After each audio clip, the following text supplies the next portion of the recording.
Boys and girls, your boy Dread is back with a special podcast tonight. We are talking about the MCU, the Marvel Cinematic Universe. First, we're going to chop it up about Captain America Civil War versus Avengers Infinity War, which one was better. And we're going to give our insight on Endgame before seeing the movie. Now, just an advisory, a week before, I advise everybody to stay off the internet, especially stay off of social media if you can. Especially stay off of Twitter. Twitter spoils the hell out of everything. But yeah, how you feeling tonight, gentlemen? Feeling all right. Not too bad. Yeah. I'm feeling good. I haven't gotten spoiled yet. I've heard that people have said stuff. People have been talking about getting spoilers on Twitter, but I haven't actually seen any of the spoilers stuff. Oh yeah. Thank God. All right, so here's how it's gonna work. Who wants to take the? Well, I guess I'll just let you guys have that, and then I'll take the floor last. I'll let Eric go first, and I'll let Waz go second. Then I'll let Flip go third, and then I'll just give you guys my 2 cents afterward. All right, first off, Captain America Civil War versus Avengers Infinity War. Which was the better movie? The better film overall. But you can't just say, well, one movie's better than the other and leave it at that. No. You got to actually break it down in these terms. First off, as far as the overall plot and story, like which one do you guys think was better? Eric, your thoughts? First of all, can plot probably. I would say Infinity War. It had a better villain, but as far as enjoying the movie more, I enjoyed Civil War more, which is probably unpopular there. I do. Yeah, because Civil War right now is top 3 MCU movies, arguably number 1. But yeah, anything else you want to add before we go to Waz? The whole making Iron Man the villain was pretty dope, even though they made Zemo the villain ultimately. Infinity War had stakes, but we kind of knew, well, not all of us, I knew at least that whatever happened at the end of Infinity War was not going to be permanent. It was shocking for about 5 minutes for me. But the spectacle of Civil War and the whole airport scene, the final scene with Iron Man and Captain America, with Bucky, like all of that, and Black Panther being the best Black Panther he's been in anything else. Yes. I think he was better in Civil War than he was in Black Panther and than he was in Infinity War. Because he had more of a character in that movie than the others. Yeah. Of course, Spider-Man was great in it. And like the hits, like just the way the Russos direct action, I know they directed Infinity War as well, but the way the Russos just directed the action in that film showed off every character's special abilities. Yeah. It's just it did more for me. Right. Now, just a quick thing before we move on to Waz. I wish that they would have done the same thing with Captain Marvel as they did with Black Panther. To me, it would have worked a lot better. Spoiler alert for everybody who has not seen Captain Marvel yet, which I'm sure most of you have. But I feel like that they should have waited to introduce her in Endgame and then just had her movie be as a prequel. I feel like it would have worked the same way as they did in as Black Panther in Civil War. But I digress. But anyway, Waz, which movie do you think had the better plot, Civil War or Infinity War? I think the better plot, just the way it was done was Infinity War. I prefer Infinity War. I think it was a better film overall. I think to me it's a little more rewatchable. Civil War had great moments. The airport scene, obviously the whole dynamic in terms of the enemy within, like the team fighting within itself is obviously it's interesting. Of course, it's not just one major bad villain and the good guys are against it. It's like it's kind of like a think piece, just thinking about how challenging what sort of what side you're on in terms of like looking at two people's morals and views, whether it's Tony Stark or Steve Rogers, and seeing what they believe and what they value. To me, I just Infinity War, the stakes were just high from the get-go. Like right off the bat, you see Thanos, two-piece Hulk, instantly kill off, two characters, and from from there. So like anyone that's not even privy to the Marvel universe, like just watching that, I'm sure is absolutely like shocking, and just having that be the jump street. You know, you have this sense of, okay, this is like, you know, this is intense. This villain is, you know, not to be played with, and it was just it had that like the stakes were high the entire time, and I still think there's plenty of scenes in that, like with the Hulk getting worked, you know, that scene with Tony, like Iron Man and finding Thanos at the end, and I hope they remember you. Like that actually was like epic. I got chills doing that. Like, oh my god, like, I literally thought Iron Man was gonna die. Yeah. Like, at that point.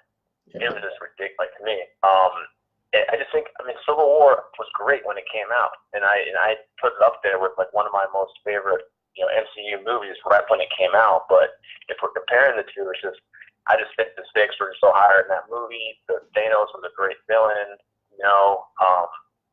Just a lot of good scenes in that. Just, I mean, just overall, like when you look at it, like okay, like I mean, like you know, the movie in Civil War was, you know, brought like. Captain America was trying to protect his buddy, and he's trying to stay away from Iron Man, and this dispute about what's right and wrong, when the government gets involved. And, I mean, looking back at it, it just didn't, I don't know, it wasn't as enjoyable as it was when I first like watched it a few times, especially comparing it to Infinity War. All right.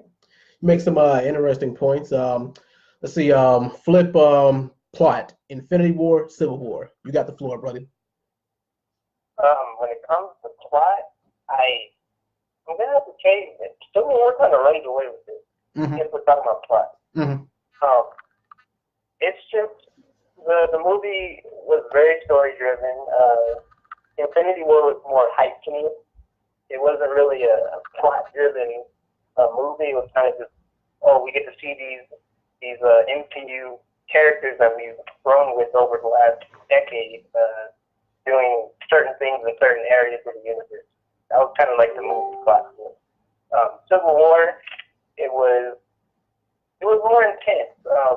You had the whole explosion thing that brought out Black Panther for us, which, like Eric said, was the most badass Black Panther we ever saw. Yes. Like it was pretty hands down for that. I agree with him 100% there.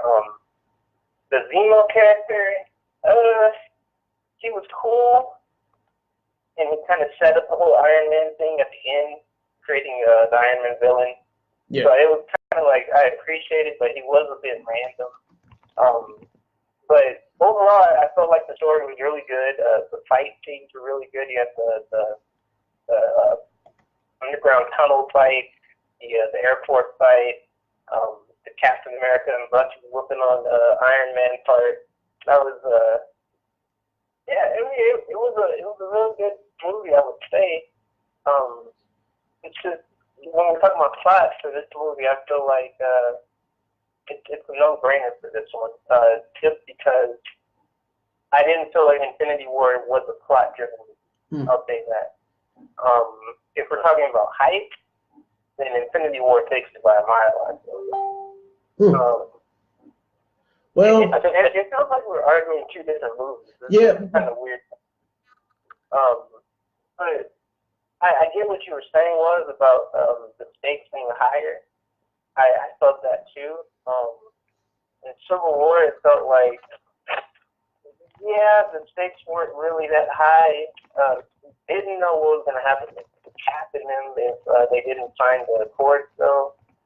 But I feel like the stakes kind of rose when we saw Bucky on video killing Iron Man's parents. Then we're just like, oh shit, what's Iron Man gonna do? Like, what's gonna happen to the rest of these movies from here on out? Is Iron Man just gonna forgive these dudes like that? You know, it was kind of just, it was a wild time at that time when the movie came out. So I don't want to give it props for having stakes at that moment, but overall, I'd say plot-wise, Civil War was the better of the two for me. All right. Now, I've had to go back and forth on this myself. Now, as far as the plot, which I think was better, okay, Civil War's plot was basically the Avengers splitting up into two different factions because they have a different view on things. The Accords have separated them because of the collateral damage. Infinity War's plot was basically just Thanos getting the Infinity Stones. That's it. Now, as we're gonna bring up characters next, but I mean, but yeah, in that sense, I mean, Thanos was the main character of Infinity War.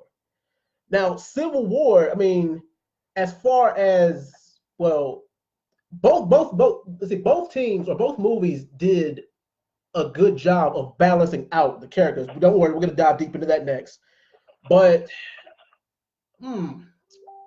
it's tough for me. But I mean, because you have more of a villain-driven movie, because you got a hero versus hero movie, and then you got a all heroes versus villain movie. It all depends on your personal preference. But me, I have to say, I'm probably gonna have to edge plot to Civil War in this one. So far, we got me and Flip edging Civil War, and we got Waz and Eric edging Infinity War.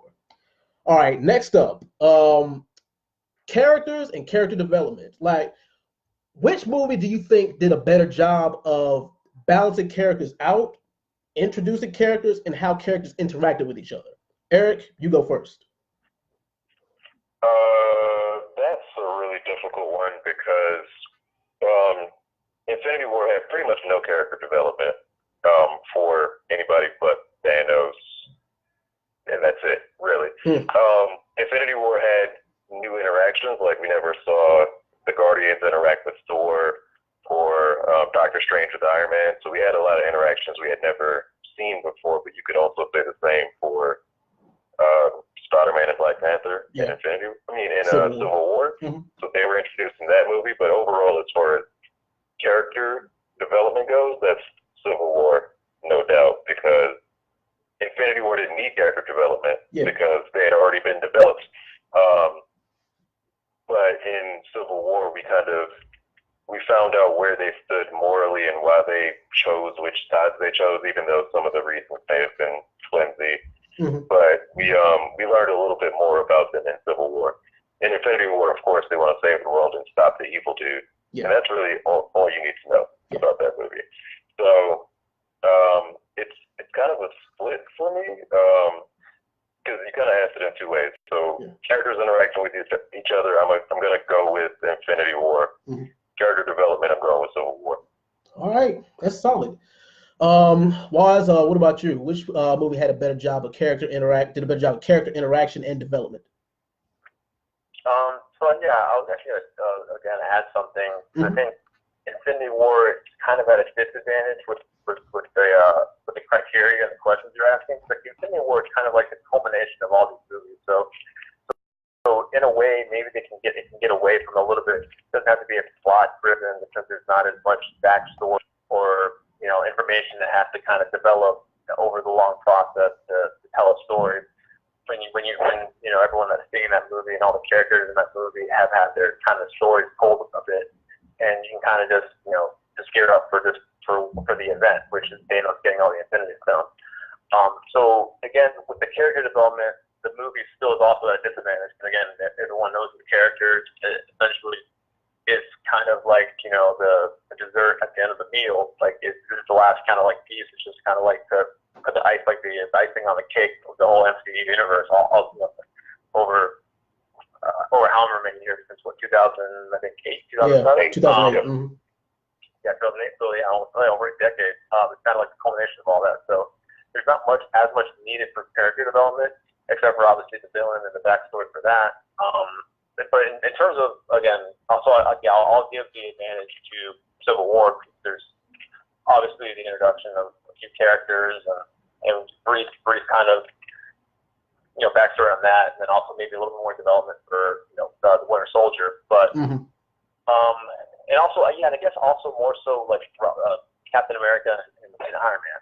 I would say obviously there's kind of always the rift that they had ever since the first Avengers movie, and it kind of always, again, I feel like each of those Avengers movies was kind of obviously kind of supposed to build and tip to that point in Civil War. Right. I think in the first Avengers, they kind of had a brief, like argument, like Captain America telling Iron Man, take off the suit and who you are, and then Iron Man saying that Captain America is just everything that's special about him just came in a bottle and all that. So. And then, like in the second movie, it's kind of delving into, you know, I think when they were chopping wood or whatever, and Captain, you know, Tony Stark kind of criticized Captain America because he doesn't trust people that don't have, like, you know, the dark side or something like that. He doesn't trust them, and then Captain America kind of like foreshadowed it a little bit, saying, you know, you just haven't seen it yet. Now I got a quick question. I got a quick question, right quick. Do you feel like that Hulk and Thor's absence in Civil War took away from character development? Do I feel like what? Do you feel like that Thor and Hulk's absence in Civil War took away from character development, character interaction? No. I think them being out of the movie, it would have been. I don't know if it really would have worked as well with those two kind of like powerhouses. Yeah, because I guess that's what Thor Ragnarok. I guess that's what Thor Ragnarok is for. But go on. Correct. Yeah. You're right. That again, I don't know.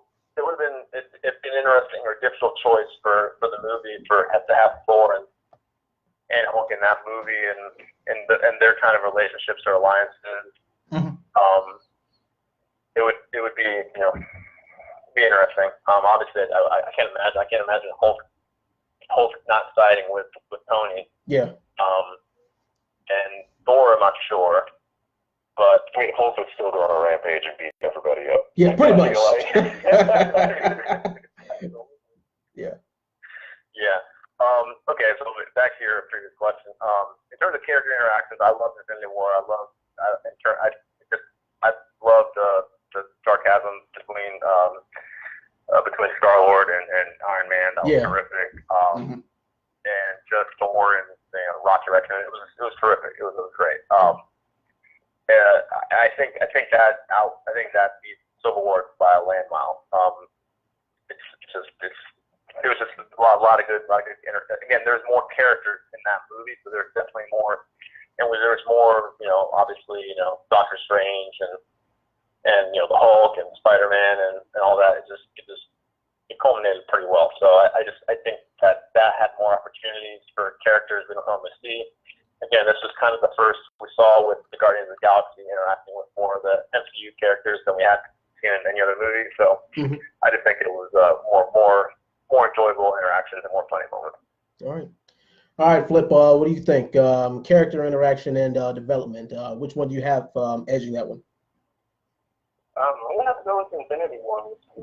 In terms of character interaction, I don't even think it was a contest. I mean, we got like the Bucky and Cap love story in Civil War. That was bromance. It's bromance. It's bromance. But it's like in Infinity War, you had the Iron Man and what's his name, Ebony Maw interaction. Yeah. You had the Iron Man and Doctor Strange. Oh yeah. Thor and the Guardians was great. Mantis and Drax were great. Even when they were going out, they were still great. It was just so many interactions. It's kind of unfair for this one.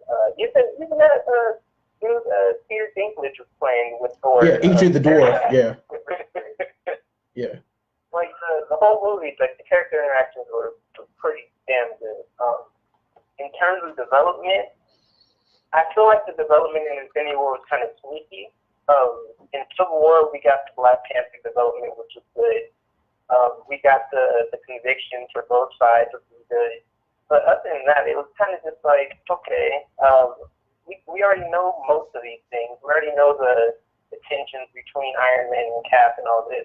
But in Infinity War, I feel like we got the Thanos stories. We got some development for Gamora and Nebula and their past and how they kind of grew to love each other more in this time.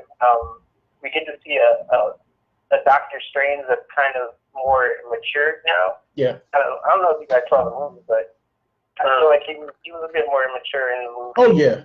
The original, his solo movie. But now after we see him going through all those loops with Dormammu, he's more kind of Doctor Strange that we know from the comics, where he's like more serious and hard pressed. So I feel like we got that. It was pretty sneaky with the development. So I kind of want to edge it over to an Infinity War with this with overall character interactions and development. for a character. I'm gonna have to agree with Flip on this one. As far as character development and interaction, I'm probably gonna have to edge it to Infinity War because look at all of the new characters that Infinity War introduced. It introduced the Black Order, introduced Eitri the Elf or Eitri the Dwarf. It introduced Thanos. It introduced us more into Wakanda, even though if you spoiler alert for Black Panther, but who the hell had if you've seen Black Panther, I mean if you've seen Infinity War, I'm pretty damn sure you've seen Black Panther, but I digress. But yeah, I feel like that they did a better job of introducing newer characters in Infinity War. Now, mind you, they could have dove a little bit more into the Black Order, which once again, we're gonna get to that in a second. But yeah, the only really new characters that Civil War introduced was Spider-Man and Black Panther, and they're both heroes. But I mean, I'm just glad that we got to see that because the only difference is that when the characters it was Spider-Man and Black Panther were introduced, is that Black Panther his was a prequel to Civil War, while Spider-Man's was a sequel. His happened directly after directly after Civil War. But they linked it. Excuse me? What you say? I said the only difference is between Black Panther and Spider-Man and how their interaction in the movies is Black Panther, his movie was a prequel after Civil War. Yeah, was a prequel to Civil War. Well, Wait, a prequel? I mean, like you say, sorry, a prequel after? A prequel. It happened after Civil War. Sometimes I get the storylines mixed up because I'm on Marvel right now. They said Civil War happened in May of 2016, and then Black Panther happened June of 2016. But still, it happened. You guys get the point. But anywho, I feel like that Infinity War, in terms of character development, I mean, like I said, really the only character that you need to develop was Thanos and was the villains. But I mean, you can go heads and tails on that all day long. But a lot of people say that Ebony Maw. You guys can feel free to agree or disagree with this, but a lot of people say that Ebony Maw stole the show in Infinity War. He was a good man. But he was. Yeah, I agree with Wise, I guess. To me, the Black Order. I believe if anybody from the Black Order should have survived, it was Ebony Maw and maybe Black Dwarf, maybe. But like I said, it's tough for me. But as far as character development and character interaction, I'm probably gonna have to edge it to Infinity War slightly. Now, do the characters developing in an Ash account for anything? Yeah. Yeah. But the thing is, like that ties directly into that. You can pretty much make that argument for either one, but it ties directly into Infinity War. So that's heads or tails. But anywho, next, villain. Which movie had the better villain or villains? Eric, your thoughts? Well, I still will say that Iron Man and Zemo are the main villains of Civil War, but Thanos blew it out of the water, really. Keep in mind that out of all the villains in Marvel, Zemo was actually the first one that was successful. Keep that in mind. Yes, but he's one of the Marvel. I get what you mean. Like he was successful, but Thanos had more of an impact. I get what you mean. But yeah, go on. I mean, Thanos, like Waz said, Thanos was much more successful so far. The story isn't over yet, but nobody's killed multiple Avengers. Like the most Avenger deaths we got was Quicksilver prior to this. Ultron did that. Thanos manhandled Loki, goddamn, Idris Elba, I can't think, Heimdall. Messed up Iron Man and just murdered the other half of the entire universe. Yeah. So, and he was better developed, even though, like I said, Zemo is one of the better Marvel villains. Thanos was more developed. He had a more direct connection to the Avengers, I guess you could say. And what about the Black Order? Having the Black Order? Yeah. They were just henchmen to me. I don't really think anything of them. I'm not sad that all of them are dead. And I say that because if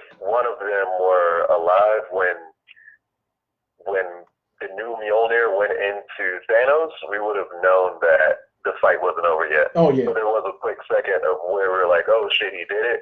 And then the snap happens, and you're like, oh shit. But, Ebony Maw is standing behind him, and it's like, you still got to deal with that guy over there. Yeah. So, glad they're dead. I don't feel anything for them. Proxima Midnight got her ass beat by Black Widow. So, oh yeah. I really like, bro, I understand how Black Widow was doing all. I don't know. Because you guys already know they had to nerf some. You know how Marvel works. Marvel has to nerf some characters, and they have to buff some characters. Like now, and I don't understand. And I was going to bring this up next, but we can go ahead and talk about it now. Now, in Civil War, they buffed the shit out of Black Panther, but they nerfed him in Infinity War. And Bucky, he was buffed in Civil War, but he got nerfed in Infinity War. I don't get it. You think he was nerfed in Infinity War? Yeah, he got. Well, I believe he got nerfed in Infinity. They buffed the hell out of him in Civil War, but he got nerfed in Infinity War to me. Maybe I don't remember. He was strong as shit in Civil War. He was strong as shit. He was. Yeah, and of course, but I was confused. Mind control might have been the issue there. Yeah. Mm. You got. Sorry, go ahead. No, I was gonna make a joke about. Y'all remember when like right at the very end when all the Avengers are kind of like slowly trying to stop Thanos from getting the last stone, and Black Widow tried to tase him. Yeah. Yeah. Oh my god, yeah. Oh yeah. Speaking of which, they buffed the living crap out of Scarlet Witch too. I mean, she was already strong as shit though. Yeah. She was. Yeah. And that's the thing, like she was fighting Proxima Midnight, she and Vision, who are both the strongest Avengers, and then here comes Captain America, Falcon, and Black Widow, and they just come fuck everything up, which is hilarious. Yeah. But you got to think about it. At that point, Thanos had 5 Infinity Stones, so he's wrecking everybody. So yeah, I mean. Well, he hadn't met them at the time. I'm talking about the subway station. Oh yeah. Mm. Yeah. So what I've heard is that since the Black Order snuck up on them, they had the element of surprise to sneak up on Vision and Wanda. So that's how they were at a disadvantage, and then Captain America, Black Widow, and Falcon, they got the surprise, and that's how they were able to get an advantage or whatever. But I'm like, Yeah, and speaking of surprise attacks, like the Black Order surprised the hell out of, well, Thor and Loki and the Asgardians were outnumbered any damn way. It ain't no way in hell that the Black Order and Thanos was not going to wreck them. So yeah, I mean, I agree with you on that part. Anything else you want to add before Waz takes it? Did you want me to talk about the villains? Flipping Waz? I agree. No, I think this is kind of a landslide for me. I have nothing else much to add. Just Thanos was phenomenal. I loved it. Again, I like movies where like I kind of root for the villain to do some damage, and that was definitely a movie where I did enjoy him like manhandling everyone. All right. Flip, villain. Is this a landslide for you, or would you beg to differ? Yeah, man, fighting Civil War, man. Civil War had the best villain. You got the bot driver and Zemo, and Iron Man angry that his parents died finally.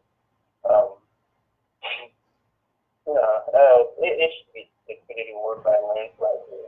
Even though Black Widow took out 2 of them basically, stabbed Corvus blade inside with his own weapon. Yeah. And then went toe to toe with Proxima. But I mean, it felt like the only real villain in that movie was Thanos, but Thanos was enough to take out Zemo. Yeah. So it's pretty obvious between Infinity War and that one. There's not much to say on that. Yeah. Well, it's pretty much a landslide for me too. We pretty much have Thanos all across the board. Now, like I said, Thanos was Zemo. While he was successful as a villain, in the overall grand scheme of the MCU as a villain, he's kind of forgettable. But the thing is, I like the way his plot was driven. I mean, I like his backstory. He's like, well, my family was killed in Sokovia, so I'm going to dedicate my life to. I'm not well. If I can't beat the Avengers, then I'm going to make the Avengers beat the Avengers, and that's perfect. That was the perfect plan. Kind of like how in Guardians. Yeah, that was at the very end of the movie. I agree with that. But yeah, almost kind of like how at the end of Guardians 2, Ego the Living Planet, he was introduced as a hero, but then he was a villain at the last maybe half hour of the movie. And the thing is, I like that little twist, even though a lot of people saw that twist coming. But I mean, Thanos as a villain, man, like established himself as a dominant force in the first 5 minutes of the movie by just decimating the Asgardians, just wrecking the Hulk. His monologuing and his dialogue and interaction with other characters is flawless. I don't know anybody who can't name 10 quotables from Thanos. Thanos had quotables on top of quotables on top of quotables. So yeah, he stood out even more than the heroes. And the thing is, with the movie with the stakes of Infinity War, that's something that's supposed to happen because everybody likes to complain, oh, Marvel has forgettable villains. The villains don't really mean anything. Now everybody's like, well, the top 3 villains in Marvel are Thanos, Killmonger, and Ego the Living Planet. But you can throw Vulture in there too. But I mean, yeah. But I mean, to me, it's pretty much a it's cut and dry. Thanos. I mean, and once again, Thanos actually won. I like that they stayed true to the source material. And speaking of that, just to go off, kind of go off subject right quick. This is something that I wish the DC cinematic universe would have done better. Now, Man of Steel. Now, keep in mind, Superman. He only had one previous movie prior to Batman v Superman: Dawn of Justice. Only one. So while I did like the fact that they stayed true to the source material, it was kind of a mistake for the DCCU to kill Superman off that early when we know he's going to be back 3 or 4 movies later. He only had one prior movie. That was kind of a mistake on their part. But anyway, we can talk more about that later if you guys want to. But overall, Thanos to me was better villain. Not in terms of just powerful, but in terms of the impact that he left on me. Next up, which movie do you guys think had the better pacing? Now, Civil War was 2 hours 30 minutes. Infinity War was 2 hours 40 minutes. Eric, which movie was paced better? Infinity War. It didn't stop for anything or anybody. Again, it didn't really need to develop the 50 fucking characters that were in there. I think the slowest. If we're thinking slow, I guess the slowest was the whole Gamora thing, maybe, but that was still interesting. Yeah, one of the most emotionally impactful scenes in the movie. And even in that scene, you have the Red Skull making a return, and it's just like, wow, like all of this is crazy. And of course, memes came out of that too. So even the weakest part of that, I mean, if you want to consider that the weakest or the it's not, part it's of that not. movie,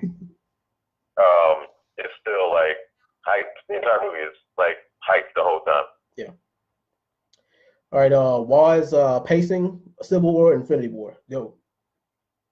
Yeah, I felt probably Infinity War. It just again like you started the movie with like everyone the Asgardians all beaten down, and it was just it went fast from there.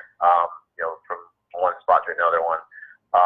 Versus, I think maybe Civil War maybe had a little more lull points, kind of like when they're getting arrested, when Bucky got caught and interrogated a little bit. Again, the Infinity War is just like I didn't feel like there was too many wasted scenes. Like Eric said, I think even with the Soul Stone recovery, that was still obviously like an emotional scene and. Everything kind of had a purpose to it. I think Civil War still, it had, I don't know, again, it didn't feel too slow, but just comparing the two, I like all of the action, like back to back to back, versus, Civil War had some low parts in it.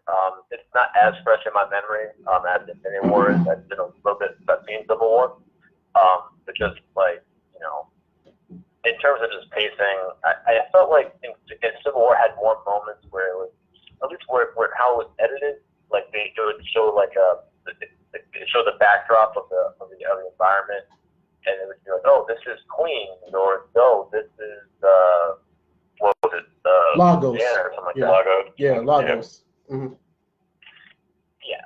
So, Grant's versus in Infinity War didn't really have to worry about doing that. It just went from scene to scene.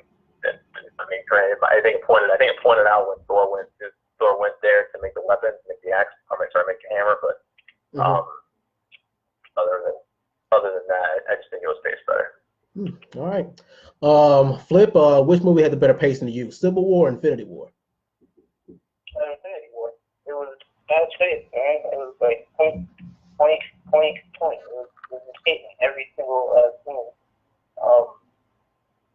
Civil War, it was cool. It had its moments, but there were just kind of drop-off points where they had to develop the story and kind of give you some information. So it loses Infinity War. Infinity War was just like Roz and Eric were saying, it was straight to the point. They didn't have to develop anything. All they had to do was worry about putting Thanos on the screen for you, so you got to know who the villain was. The Gamora part was the slowest part. If we don't count Thor took the time the entire movie.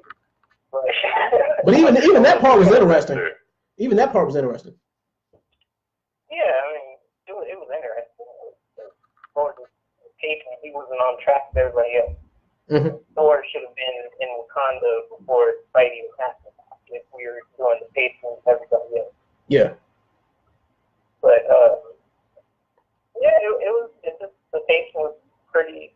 It was pretty good for a hype movie. To keep the movie hyped the entire way through, the pacing was pretty damn well. Even the Gamora scene, it was slower than everything else. But we still got the Red Skull out of nowhere, so we're sitting there like, what the hell is the Red Skull doing here? Why is he flying around? And then the whole thing with Gamora laughing at Thanos because he's crying and she thinks he has nothing to love, and she's just like, oh shit, because the Red Skull's like, he ain't crying about it. Yeah. Yeah, like that whole part was great. Even if it was slow, it kept me entertained the entire way through. So yeah, there's no slow points in that movie that I can think of that made me think, oh man, I can't wait for the next 2.5 hours. So yeah, I gotta edge it completely to Infinity War now. Yeah. Now the only thing about the pacing of a movie is, well, what you guys mentioned, like there might be some, like, especially overall picture of the MCU, if you pace a movie too fast, there might be some plot holes. Because I'm glad you guys mentioned the fact that a lot of the loose ends were tied up in Infinity War. I mean that a lot of questions weren't answered because they're like, well, wait a minute, yes, I get this. I'm like, why did this happen? What reason did this happen for? Because if you don't watch if you don't watch the previous movies to Infinity War, guess what? You're gonna be lost. But Civil War, like I understand why their pacing was slow because they had a lot more to develop. Because it's like, well, Infinity War was more like the fast train. It's like if you're watching this movie and you don't watch, if you can't just hop on this hype train immediately. If you don't know what the hell's going on, you might as well not even watch this movie. You might as well just watch it for the action and explosions, not the story. But I mean, other than that, I don't really have a problem with that. But I mean, as far as the pacing for me, of course, it's Infinity War. Like I said, 2 hours and 40 minutes is a lot of stuff to cram in. And guess what? You want to know what else movie? You want to know that the movie had that exact same runtime? Batman vs Superman: Dawn of Justice. Batman vs Superman: Dawn of Justice had the exact same runtime, and they didn't even accomplish half of what Infinity War accomplished because Dawn of Justice, they tried to do too much. They tried to cram 6 hours worth of movie. They tried to introduce Batman. They tried to introduce Wonder Woman. They tried to flush out Lex Luthor, the villain. They tried to introduce not Abomination. They tried to Doomsday. They tried to introduce Doomsday. They tried to give you Lex Luthor's backstory. They tried to do way too much. But the thing is, Infinity War did a better job of that, and they did a better job pacing and telling the story than Dawn of Justice. But all right, but fellas, this is we're gonna round this part up of it up. Which movie left the overall better impression on you at the end of it all? Eric. I think I'm sticking with Civil War, man. I just when I was watching it, I was just giddy, like just thinking about again the airport scene, just seeing Spider-Man on screen being a kid and seeing the introduction of Black Panther, seeing Ant-Man become Giant Man, which wasn't in the trailer at all. I don't know. I just came out of that happy, I guess. Of course, Infinity War is just like, oh shit, which also made me, I feel that, but at the same time, I'm just aware because of Marvel's whole rollout of we're making Spider-Man 45 and we're making Guardian 7 and we're making this, we're making that. We know that these characters are gonna be fine. Yeah. So I enjoyed the experience. I appreciated the bravery of killing all those characters for millions of kids to see, and I appreciate that they made them turn into dust instead of just instantly vanishing, which was more impactful to see everybody like slowly reacting to everything. But I think, man, and I'm thinking back to 2016 when I first saw Civil War. I'm pretty sure I gotta say Civil War for me. All right. All right, Waz, overall impact and impression. Which one did it for you? I like in terms of impact. Wait, hold on. It left me with a good impression. Like I think I don't remember what your question was. I think your question initially was like, what left me with a good impression? Like, well, the better. Which did more for you? Like, which one did more for me? Yeah, I mean, Infinity War for sure. Like just seeing all the characters, die, vanish, turn to ash, however you want to put it. Just seeing all that, seeing kind of again a movie where the bad guy is kind of riding off or looking off into the sunset, and it's kind of like a happy ending for the bad guy. It's like we don't ever see that. It's kind of a Thanos will return. What's that? Thanos will return. You remember that? Yeah. That was a moment. Yeah, just I doubt that was more of a leap and bold step. I thought, like Derek said, and it was enjoyable to see a lot of people upset in the theater, and for me, I mean, obviously, it's definitely gets you a little bit, but just seeing how upset people could be about it, this was kind of enjoyable for me too, actually. All right, Flip, which movie had the overall better impact on you? Which one did more for you, Civil or Infinity? I'm going to have to go with Infinity War. Not because of the snap. I didn't care that the people were vanishing. It's just when I think about them, Civil War, Black Panther, I was like, okay, cool. He's a badass character. The Iron Man and Captain America thing, it was cool, but it wasn't the main part of the story. It didn't feel like the Accords were like the main thing in the story at that point. It was like the Winter Soldier to me was the main part of the story. Him just going around acting cool, and I don't really care about Iron Man and Captain America having beef like that, so it didn't really sit with me like that. The airport scene was great. I really enjoyed watching War Machine hit the floor. That's the best part of the movie for me. Spider-Man, he was cool. I'm not a huge Spider-Man fan, so I wasn't sitting there like, oh man, Spider-Man, his eyes move. So when I think about Infinity War, I'm sitting there and I'm like, damn, Doctor Strange is badass right now. He's fucking shit to Iron Man. They're trading blows back and forth. And then Wong dipping out the back room. Wong was like, peace. It's just so many things that kind of kept me going to that movie. The Guardians, all their interactions are great. Doctor Strange versus Thanos was a crazy ass fight. And I'm a Doctor Strange fan. So once again, that was another instance of nerfing. They nerfed the hell out of Doctor Strange. But go on. I don't think they nerfed him. Yes, they did. Yes, they did. He was fighting Thanos with 5 stones. Even Thanos himself said it. You never once used your greatest weapon, the Time Stone.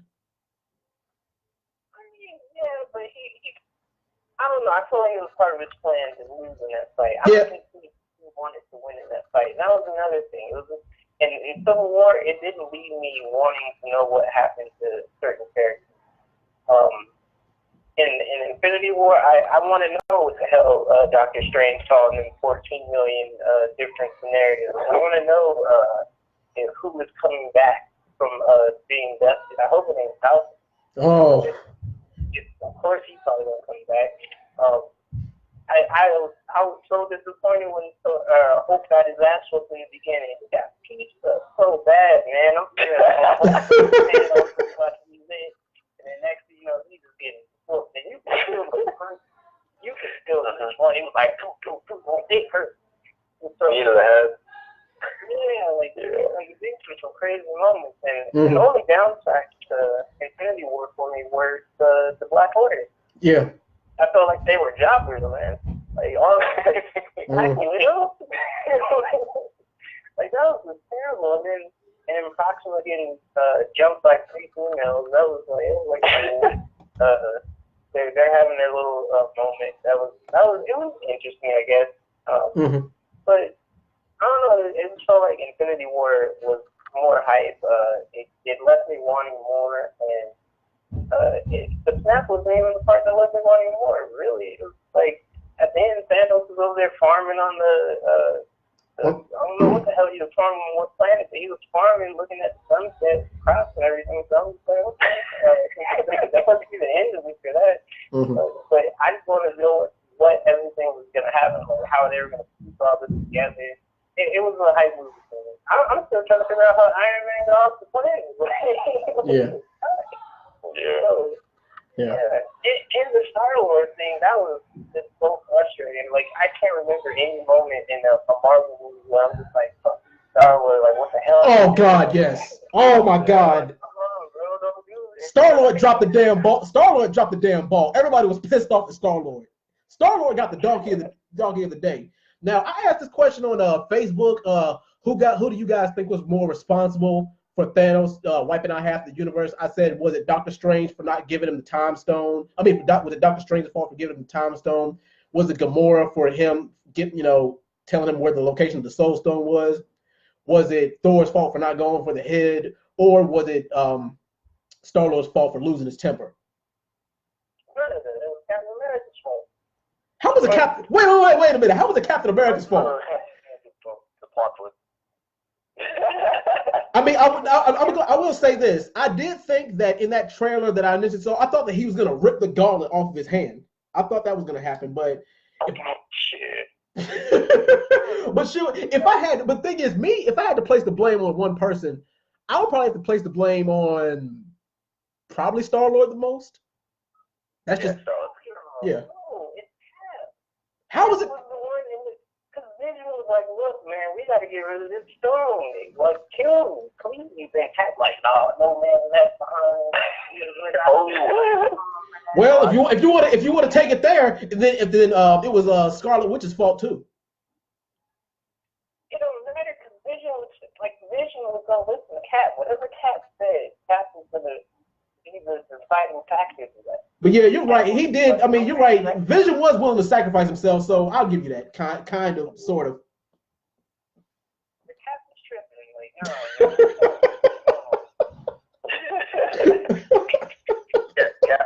Cap let his emotions fuck up the game like he did Civil War. Well, I mean, yeah. I mean, he kind of did. But Cap was one on the front lines. He's like, okay, well, I might have screwed up, but I'm gonna do whatever the hell I can to make it right. Even he stood. I mean, the thing is, they kind of actually probably nerfed Cap too, because think about it, Cap lasted longer than Hulk did. Captain is stronger than he should have been for about 5, 6 movies. Yeah. But the thing is, that's part of Cap's character, though. Cap, no matter how much he gets his ass kicked, he always gets up. It does not matter. That's part of his character. So you got to expect that. Cap's got this big ass shield. Cap's a super bitch fun, and he's out running Black Panthers and like super Wakanda tanks.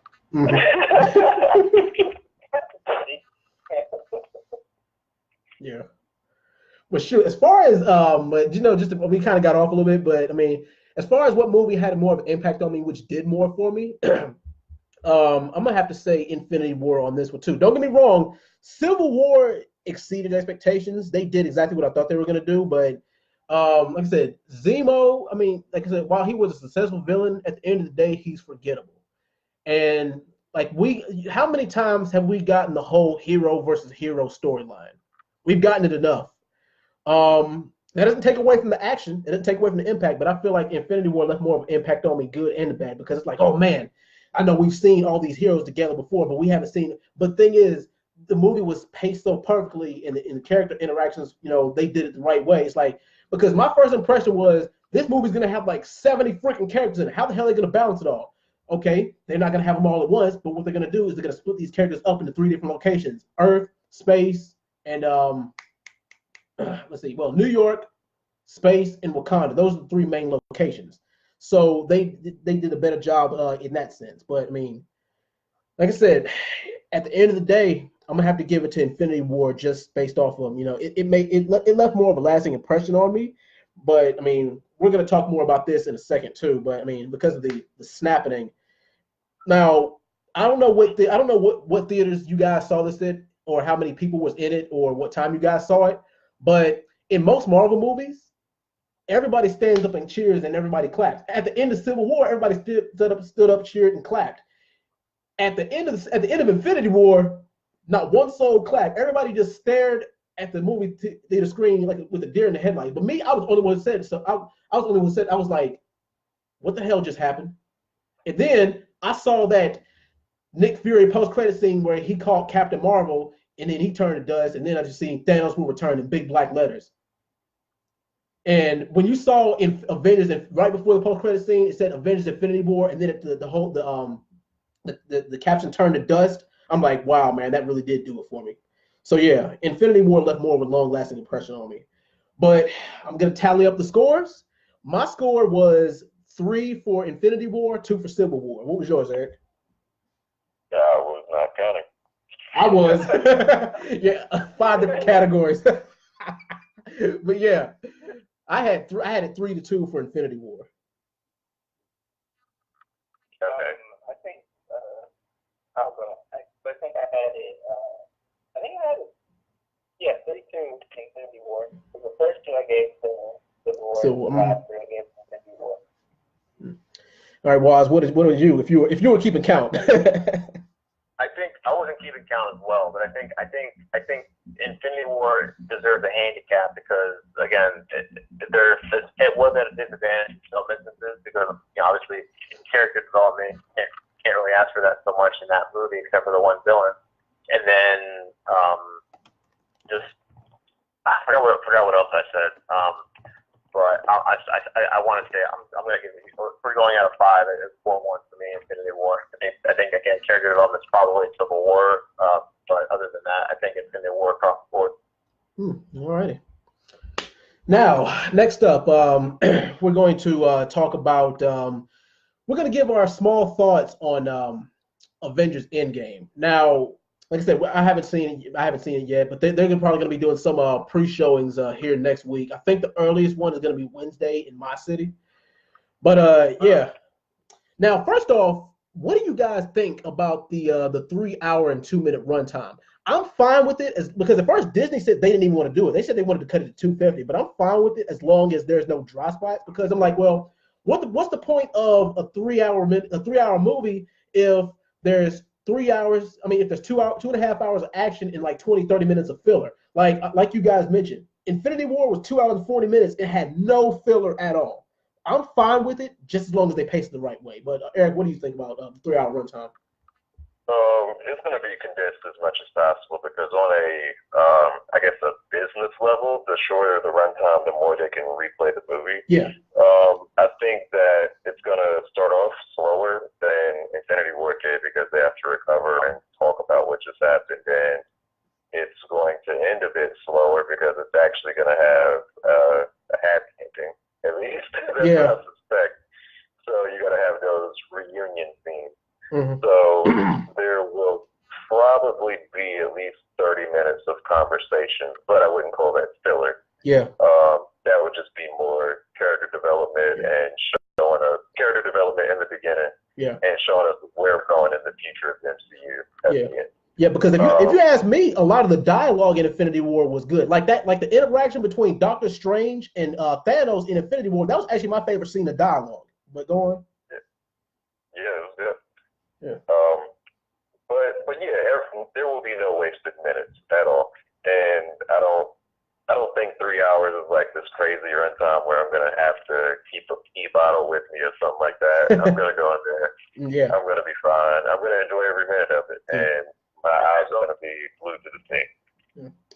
All right, Waz. What is your thoughts on 3 hour runtime? Man, I'm like too long, not enough. What do you think?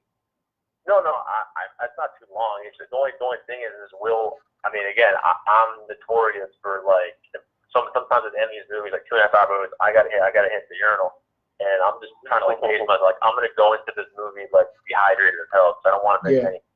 I don't want the last like 15 minutes of the movie ruined because my bladder is about to explode. So I'm pretty much gonna go in there with like nothing to drink like an hour or two before the movie, and I'm just gonna very lightly on my beverage during the course of the movie. I'm just gonna pace. I'm gonna pace the hell out of myself because I do not want to sit there at the last 10-15 minutes and then like obviously sit there during the credits and then wonder obviously if I'm gonna make it during the end of the credits. So this is kind of unprecedented territory. Not many movies ever broach the 3 hour mark, especially a superhero movie. This obviously has a lot of implications, not just on finishing over a decade worth of storytelling, but also where these characters go and how they move forward, in the universe, and what characters are around, and what kind of stories are left to tell. So I think there's obviously a purpose and obviously a reasoning for the length of it. So I don't think it's too long. I'm not going to complain. I'm definitely here for it. All right. Flip, what's your thoughts on 3 hour runtime? Too long, not enough, right where it should be, or what's your thoughts? How much more is it? 3 hour runtime is too long. Those movies are long as hell. So this movie, it's gonna get cakewalk. And those movies they just be full of dialogue. I feel like Endgame is gonna be kind of more action packed. We'll get some explanations as we go along, but I feel like it's going to be kind of like Infinity War, but just a tad bit slower. Like Eric said, they explain some things, but it's going to be pretty packed. I don't feel like there's going to be many slow moments in it. All right. Now, gentlemen, now we get to the nitty gritty, and this is the entire reason why I wanted to do this video with you guys. Death predictions for Endgame. Who is going to die, and who's gonna die from the snap that's gonna stay dead? Who died in Infinity War that's gonna stay dead, and who's gonna die in Endgame? Eric, you first. Death predictions. I feel like Heimdall is gonna remain dead. I think Loki has like his prequel series thing happening, so he's probably gonna remain dead. Mm-hmm. Gamora, I'm unsure about. I don't know about Gamora, but as far as the currently living heroes, I think it would make more sense to kill off Captain America because he's more of an idealist. Yeah. He thrives on conflict. Like he always lives for the war, for the battle, I guess. Mm-hmm. And without a fight, I don't know if he could even have a happy ending. He's kind of like Thor, where he's lost all of his loved ones, Yeah. So I think Captain America sacrificing himself for the greater good would make more sense than Iron Man. Even though that would make sense too, but I think Captain America would hit harder for me, definitely. Yeah. Personally, but yeah, I'm gonna say Heimdall, Loki, and Cap. All right, Waz, who do you think is going to die in Endgame, and who do you think died from the last one that's going to stay dead?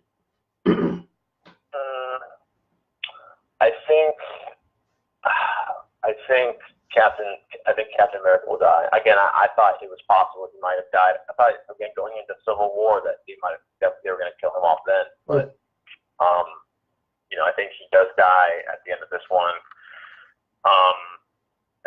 In terms of, Thor, I'm pretty confident is going to stay, is not going to die. I think it's a rumor that there's definitely maybe another Thor movie. I think the actors talked about, again, if I recall, he wanted to be, I think he wants to do another movie. I think Captain America, I think that actor, I think he's been more along the lines of wanting to move on after that role. So I think it's very possible. I'm leaning towards Captain dying. I think some of the benign characters, like Black Widow, Hawkeye, I don't think they die. I don't think it's as meaningful if they die. So I think they kind of stick around. Definitely for a potential movie down the road. I think they've also talked about doing maybe a Black Widow movie. Yeah. War Machine, maybe that's a toss-up. Yeah. I don't think Hulk dies. I think I'm really leaning on Hulk probably getting some sense of redemption after what's out in Infinity War. So I don't think he dies. If anything, he kind of comes back a bit. Characters that stay dead for me, possibly Bucky. I think bring Nick Fury, I'd imagine, would have to be back. I can't imagine. I don't know if Nick Fury stays dead, or maybe Nick Fury does stay dead, and maybe someone else takes on that kind of role, like overseer kind of role. Yeah. Maybe potentially a retired Tony Stark. I don't know. Yeah, because has it been made clear if Spider-Man: Far From Home is a sequel to Endgame? Is it clear if it's before or after Endgame? It's not clear. It's not. It's not clear. Oh, well, okay. Then you might be right. Nick Fury might stay dead. But I don't think they're going to kill. I don't think they're going to continue Spider-Man being killed off or Black Panther. I think Black Panther was too successful. I mean, the movie was nominated for an Oscar. Yeah. I think he's pretty safe. And I think Black Panther is definitely going to be their golden egg after all of this, because going forward, that's going to be one of the staple franchises that you're going to want to kind of put your money behind in terms of pushing the MCU universe forward. Star-Lord, I think all the Galaxy. I think most of the Galaxy guys I would expect back. Yeah. I mean, they're doing. So that's it there. Scarlet Witch, maybe she stays. I think she stays. I'm pretty sure Doctor Strange. They've already talked about a sequel, so I'm pretty safe that he's coming back. Mm-hmm. Yeah, that's kind of for the most part. I think the characters that weren't mentioned, like Wasp and Hank Pym and the wife. I think I think they would come back. No one really meaningful that would stay dead, other than maybe Bucky, I think. And again, I think Iron Man. I think Captain died. Yeah. I think that he's the big person that died in the movie. Yeah, because either Bucky or Falcon, if he does return, can take the Captain America mantle. So I can understand what you mean by that. But anyway, Flip, who do you think is going to die in Endgame? Who do you think died from Infinity War is going to stay dead? Who's going to die? Probably a relevant character like Hawkeye. I can see Nebula dying. I don't think the Russo brothers are going to stick to the comics when it comes to Nebula. I feel like she's going to play a role, but I don't think she's going to live through it. I feel like she's going to die in the end. Cap seems like the most obvious choice to kill off in this movie, to be honest.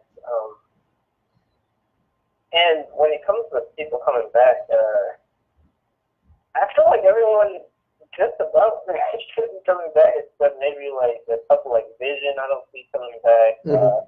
I don't see Gamora coming back in this movie because she didn't get erased and she was stoned. She was sacrificed, yeah. From, like the Guardian, like the third Guardian movie. I can see her coming back. But someone like maybe Bucky not coming back because I don't feel like Cap is coming back, so there's no point. Or I could see Bucky coming back and becoming the new Cap. Either Falcon or Bucky are going to become the new Cap, I feel like. Yeah. So I could see them coming back for that purpose, but someone who's not coming back for sure, I would say like Vision and Gamora. And people dying, like, you don't need Hawkeye. That's the thing, though. You don't need Hawkeye, so I don't think they even bother killing him. I don't think it does meaningful or death to kill him. Kill him just for that moment. It's like, oh, damn, someone died. Instead of just having everyone like close to death, like someone actually dies, like to see him dying like midway through the movie.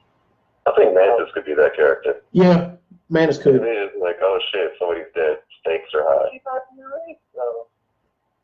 Oh yeah, you're right. Yeah. You're right.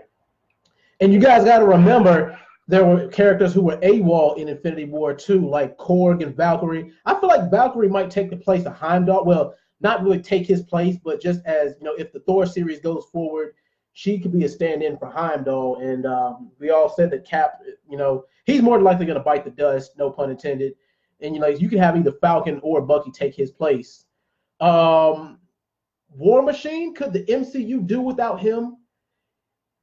The MCU could do without him because, one, we already have an Iron Man, and two, I mean, you know, we already have enough. You really can't have too many black superheroes, in my opinion. But I mean, still, we got Black Panther, we got Falcon. If Falcon does return, which Falcon, like I said, it's all going to depend on if Falcon or Bucky, you know, die or stay dead. That's what it's all going to depend on. Hey, who is it? Was it one of you guys? I saw someone tweeted that that War Machine comes back after the snap. It's Terrence Howard. I was like, they didn't use the time stone to get Terrence Howard. Yeah. That made me laugh. Yeah. I'm glad. But Ant-Man, well, if Wasp comes back, but Ant-Man dies, but the thing is, there's multiple incarnations of Ant-Man, and they said that his daughter Cassie Lang is going to be in the movie as a teenager in the movie. So they could. I mean, that's kind of one of my wild card picks. My definite picks for people who die are Cap, War Machine. Let's see. Cap and War Machine are Cap, War Machine, and Hawkeye are my definite death picks. My maybes are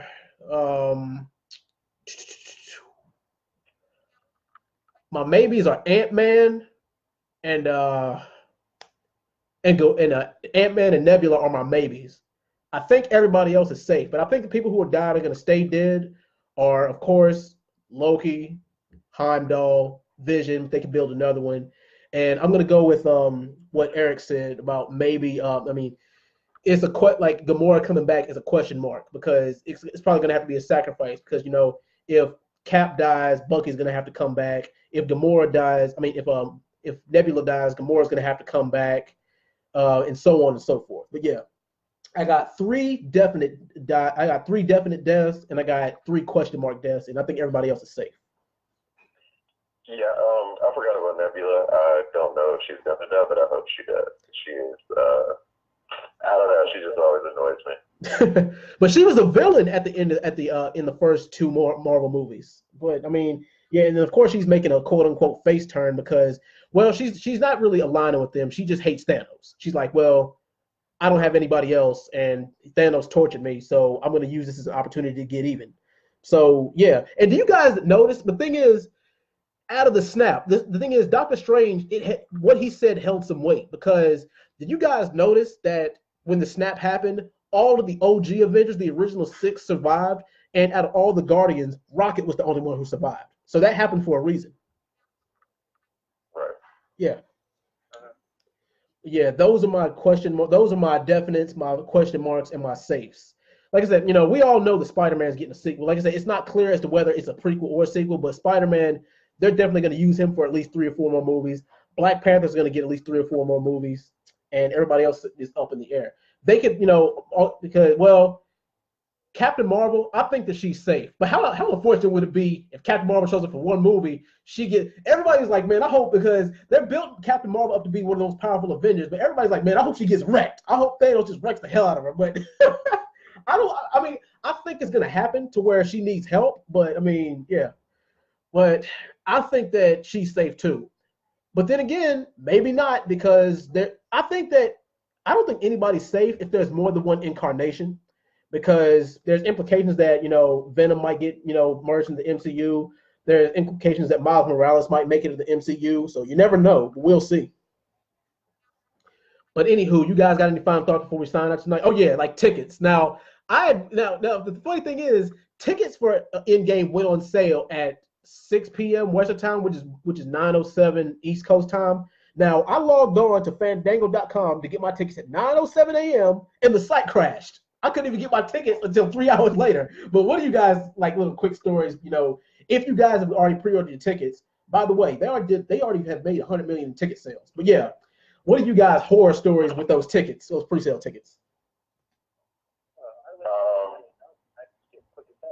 I bought mine like the next day. I bought a 3D ticket. I'm going solo, so I paid like $20 for it. So it's quite a bit. Mm-hmm. But where I'm watching it is one of those theaters with the recliners or whatever. It's near my job. Oh yeah.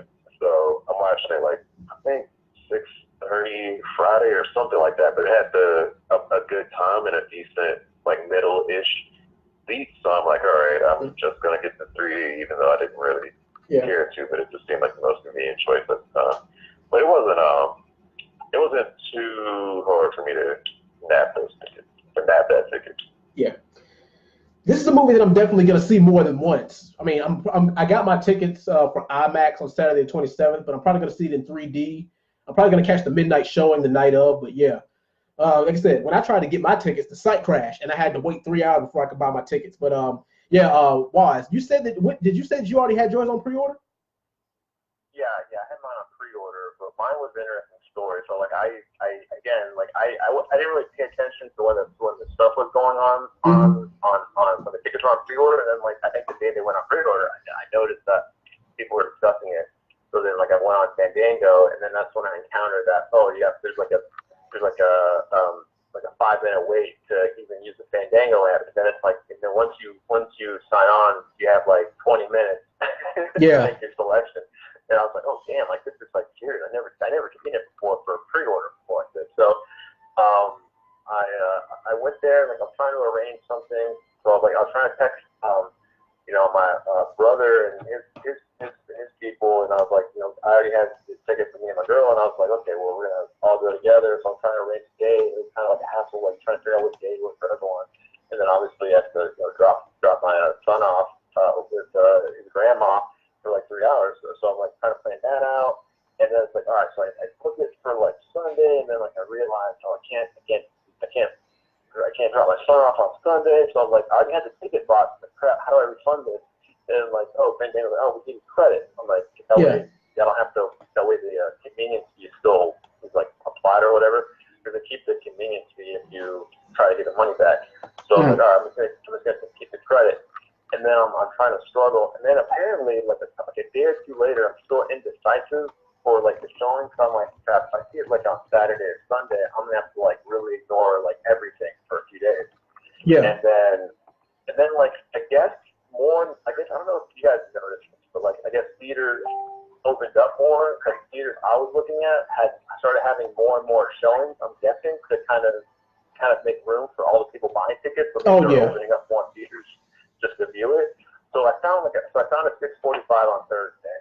So I was able to get seats. I was able to get tickets, and then obviously secure the luxury recliner seats. So at least 3 hours is gonna be comfortable. All right. Yeah. Flip. What'd you say your little horror story about? Did you say yours was easy or hard to get?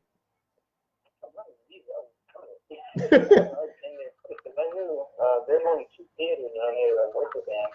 So I was like, all right, you got to do it quick or you're not going. So I'm going to What time's everyone seeing it? The first show? The first time I'm going I'm going at 3:30 in the afternoon on Saturday in IMAX, but I'm probably going to catch the 10 p.m. on Thursday in 3D too. What about you, Eric? I think it's like 6:30 or 7 on Friday. I have to check the ticket, but it's something like that. Yeah. Okay. And then what about you, Flip?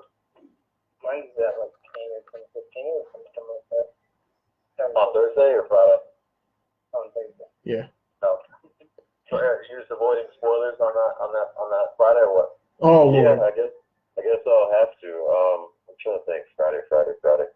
Yeah, I was just trying to think of how much I have to use social media on Friday. Oh yeah. Yeah. I'm logging off Twitter. I'm gonna tell y'all right now. I'm logging off Twitter on Monday. I'm not gonna be on Twitter again until Friday afternoon. Yeah, that makes sense. Yeah. Probably even before that, I feel like the week is coming up pretty soon. Yeah. Because they've already done some pre-screen. The earliest I've heard it, the earliest I've heard it coming out in some cities is Wednesday night. That's at the earliest. Most places are getting it Thursday night, and then I think it's open to worldwide Thursday night because of the midnight showings and the early release. But everybody and their grandmother's going on Friday. But yeah. Oh, you know, I forgot. Predictions for in-game afterwards. Oh yeah. That's interesting because it's like where do they go from there as far as after Endgame? That is a very good. Oh man, that's a good question. I'm still going to watch the MCU. I'm still going to tune into the majority of the movies after the MCU.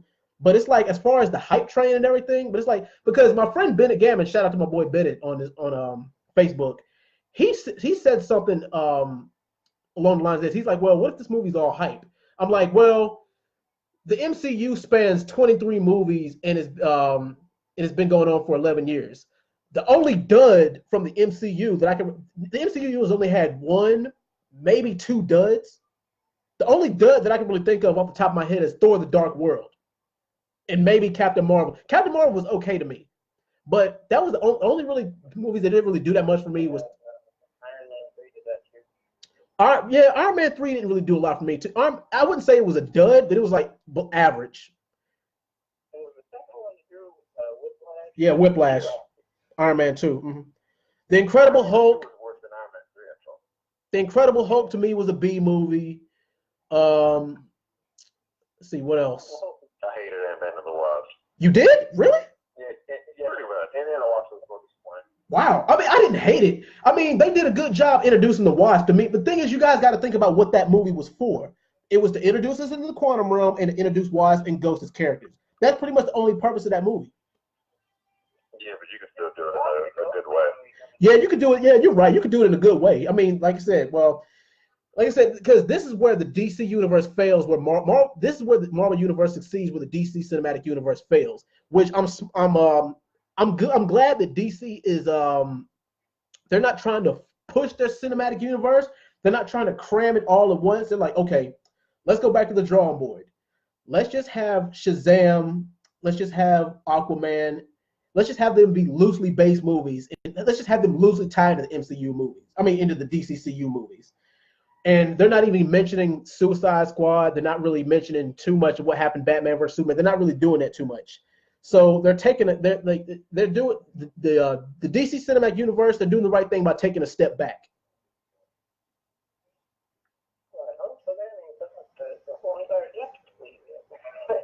Yeah. Justice League. Oh my God! Do y'all want to talk about Justice League? Do y'all really want to talk about Justice League? Justice League is disappointment. No, we gotta do that for another one. Yeah, we gotta save that for another day. Yeah. But sure, wow. Yeah. Let's just give our predictions for what we feel like is gonna happen. Yeah. My predictions for Infinity War, then we can call it a night. I'm predicting that the first 30 minutes is going to be the fallout from the snapping. Probably the next half hour, the next 30 minutes is probably going to be the team assembling, and then, Ant-Man, coming into the fray. Then them going to fight Thanos, and then them traveling into the quantum realm to get everybody back. In a couple of twists in between then. But that's pretty much, I think, how how Endgame is going to play out. I feel like for Endgame, we're gonna see some planning for how to defeat Thanos. Iron Man is gonna have some woke moment where he realizes something that Doctor Strange said, or something that Doctor Strange predicted starts like coming into action. Then it kind of leads towards the events of it becoming the Avengers trying to take down Thanos. And I think something's gonna happen. I think Thanos is gonna have a gauntlet with him, and he's gonna try to do another snap or some shit. And instead, they're gonna stop him from the snap, and it's gonna cause like some kind of ripple on Earth or throughout the entire universe, to be honest. And that's how we're gonna get some awakened mutants and all that jazz. Yeah. Like how they're trying to push the X-Men and everybody's Fantastic Four now. I feel like that's how we're gonna get it. Thanos messes up his snap and creates mutants or something like that. And then we go from there. We start seeing the Fantastic Four kind of bringing Cosmic Marvel into the universe. We get the new superheroes. I feel like that should be the way they do it if they're going to do it. All right. Flip, your predictions? I mean, Waj, your prediction? I kind of agree with your kind of timeline of it. I think obviously you're going to need time for like 20, 30 minutes to just like characters kind of regrouping after the events of the previous film. And then obviously gathering the team together. I think at some point there's going to be the climactic fight and battle with, I think it looked like, again, maybe it was like I think I saw like a shot where it's like Thor and Captain and Iron Man like walking together, so that all in their attire. So maybe that's the fight right there. It's all three against Thanos. And then obviously some sort of attempt to get back and go back in time, or try to see what they can to rescue everyone. But I like that theory was definitely mentioned about, I guess, the effect or something occurring that kind of birthed the mutants, because there's definitely I think that's definitely the future. I think they're gonna bring in the X-Men and bring that over. I think that's kind of the MCU's kind of future, and other than the franchises like Captain Marvel and Black Panther. All right. Yeah, I'm with these guys, man. I don't know if I'll say that I expect that to happen as far as the X-Men and Fantastic Four forming right now, but that would be really dope, and I really hope that does happen. There's going to be, there's going to be usage of the time stone, there's going to be usage of the quantum realm. Captain Marvel is going to be too cocky and get her ass beat somewhere. Like these things are going to happen. As far as what order, I don't know. That scene in the trailer with Cap, Thor, and Iron Man confronting Thanos, I feel like that was toward the beginning of the movie, because I remember them saying they were only going to show the first 20 minutes in marketing. So maybe at that moment they get their asses beat, and then they have to go back in time and try again. Not really bargaining, but coming up with some new idea and doing something else. But I don't know. I'm just really excited for it. All right. Well, wow, we've been on here for an hour and a half, but yeah, that'll do it, guys. As always, everybody watching on Facebook, thank you, and I'm gonna upload this to my YouTube page ASAP. And Eric, MeMug11, tell them where everybody who's watching, tell them where they can find you. All right.